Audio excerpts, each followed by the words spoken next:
It looks like somebody was having a really good time. No joke, watch this. Everyone has an opinion about Canadian federal politics. Oh, yeah. Hey gang, what's up? Just Aaron right here, Canadian Looney. We've got Sweet Pea joining us for this episode. Honey Pot is up there taking care of business. Anyhow, guess who else is taking care of business? Justin Trudeau and Melanie Joly have taken a direct flight. They've taken the direct line to France, delivering this scrum, this question period with journalists there. They're having too good a time, it would seem to me. Let's take a peek, a look and a listen. Justin Trudeau, these guys seem at a swords. Let's take a close look, pay attention, you'll see what I'm seeing. What a time it must be in France. Goodness gracious. Before answering your questions this morning, I'd like to address the recent developments in the Middle East.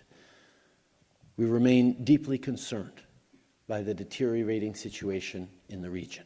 Canada strongly condemns Iran's direct military strike against Israel. The current escalation of tensions is in no one's interest. We have to put an end to this escalation of violence. We, along with our G7 partners, are calling on all parties to do everything in their power to protect civilian populations, to allow humanitarian aid to urgently reach those who need it, and to respect international humanitarian law. We must find a path towards a ceasefire and the release of hostages, and Canada supports efforts by the US, Qatar, and Egypt to reach such a deal. Merci d'être avec nous ce matin. On passe maintenant aux questions. We have, from the very beginning, recognized the horrific terrorist attack by Hamas on October 7th, required Israel to defend itself, to defend its people. Every country has the right to defend its sovereignty and its people. At the same time, we have consistently called for the protection of civilians and the upholding of international law. That's why we support the work of the ICC and the ICJ, why we continue to call for a ceasefire as we have for for almost a year now. We will continue to work with partners and allies in the region to push for protection of civilians, for humanitarian aid, for Hamas to lay down its arms, for hostages to be released. We need to see peace in the region. Only way to do that is to get back on a path towards a two-state solution where a peaceful, secure Israel is recognized alongside a peaceful, secure Palestinian state recognized by all. Prochaine question. Prochaine question. Good morning, Prime Minister. Jeremy Sharon, CTV News. Your House leader seems open to negotiations with Le Bloc Québécois on increasing OAS for more seniors. What kind of increase are you willing to consider to meet the Bloc's demands by October 29th? We will continue to focus on what we need to do to deliver for Canadians. Our focus, whether it's been investing in seniors with things like dental care or increasing the GIS or increasing OAS for seniors over 75, has demonstrated our commitment to seniors. But the one thing I won't do internationally is get into domestic political disagreements. Know that we remain focused on working for Canadians and are open to working with anyone who's putting forward constructive ideas that are going to make things better for Canadians and for the future that we're all building together. And on the increasing tension in Lebanon, your government has been urging Canadians to leave the country, so far through commercial flights through the airport. We've seen bombings near the airport now. How concerned are you about the viability of the airport as an option right now to get Canadians out? We have highlighted many times it's important to ensure that civilian infrastructure like the Port of Beirut and the airport are properly protected and not struck. We're increasing support for commercial flights. There are spaces for Canadians on those planes that have not at this point been filled, so I'll encourage any Canadian who can leave Lebanon to leave Lebanon. We are ensuring flights to be able to do that, because if the situation gets worse, as we are working very hard to try and prevent it from getting worse, it will be extraordinarily difficult for the tens of thousands of Canadians who are currently in Lebanon, and obviously extraordinarily difficult for all Lebanese civilians if things get worse. Okay. So in English, at this point, there's 6,000 people that have registered to get information that may be interested in leaving Lebanon. We still have 2,500 calls to make. We'll be doing these calls over the weekend to make sure that everybody is reached. And we've agreed to add more flights next week, including on Monday and on Tuesday. Of course, these flights will be between Beirut and Lebanon, and at this point there's around 1,000 Canadians that have been able to leave through this assisted departure. Since a lot of seats were not necessarily filled, we were able to work with Americans, with the Australians and New Zealanders, and we're also working with European countries. So basically my message, like the Prime Minister just mentioned, if you are offered a seat, please take it. We know things are difficult, but we want to make sure that your safety and yours and the one of your family is ensured. So please, thank you. Good morning, Rafi Bujikani on CBC News. Just on the question of Lebanon, the 2 Canadians who were killed on their way to the airport, and we know the area near the airport has been struck, has been hit. So how safe really is it for people to be going to the airport to get out versus sheltering in place?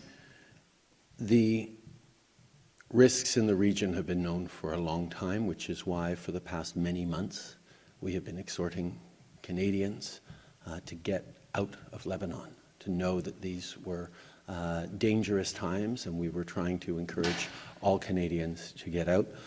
The tragedy of the 2 Canadians killed is something that weighs heavily on us, but we know we need to continue to offer opportunities for people to leave to safety, and we will continue to do that work. And would Israel occupying South Lebanon be a red line for you? Obviously, we are calling on a ceasefire immediately from both Hezbollah and Israel to be able to stabilize the situation, to be able to ensure that the United Nations resolution begins to be respected again, and to work towards peace, which includes a 2-state solution for Israel and the Palestinian state. We know that the impacts in Lebanon of the conflict in Gaza continue to run the risk of further escalation around the region. So we're going to continue to be firm about calling for an end to the violence, de-escalation, and ceasefires. Next question. Good morning, Najid Amelie, Canadian Press. I'm sure you know people in Lebanon are concerned about the risks of reoccupation south of Lebanon. So you're calling here for a ceasefire. Do you condemn Israel's decision to invade Lebanon? We have been consistent about calling for a ceasefire, calling a need to end the violence. The terrorist organizations, Hezbollah and Hamas, have caused countless deaths, but so has the response of Israel. We need to make sure that we see de-escalation, and we need to continue to hold Iran to account for its funding and organizing behind the scenes of Hamas, of Hezbollah, of the Houthis. We need to ensure that we're strengthening sanctions and response, as Israel is legitimate in wanting to respond to Iran's recent missile attacks. But at the same time, we have to be mindful about not letting this situation get further inflamed, not allowing or seeing further escalation of violence or spreading of conflict through the region. My second question is more on domestic politics. Your friend Gerald Butts recently said in an interview that a fall election is likely. Do you agree with him? My focus is on continuing to deliver concrete measures for Canadians. We're about to work on pharmacare in the House, and that's going to deliver free insulin, to people suffering diabetes, free contraceptive prescriptions, prescription contraceptive and contraceptive devices to women across the country. These are things that Canadians need, particularly at a time where every dollar counts in a family budget. We're going to continue to focus on the things like dental care that have already helped over 800,000 seniors. We're going to focus on things like expanding more childcare spaces at $10 a day across the country. We're going to continue to be investing in both fighting against climate change and creating good jobs. That's my focus. I'll let other people talk about politics. Dernière question. Croyez-vous que... Yeah. As I said earlier, I'm not going to engage in highlighting domestic political differences on the international stage.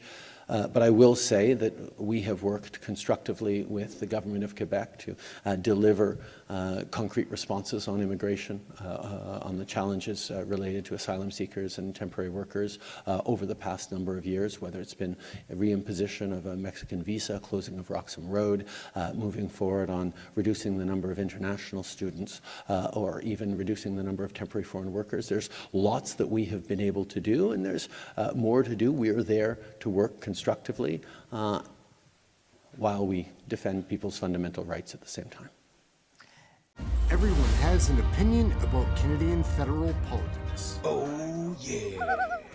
All right, gang, we're going to wrap it up right there. Did it look like they were having too good a time for, like, the mood of the questions they were answering? It did to me. I have no idea. Oh, my goodness.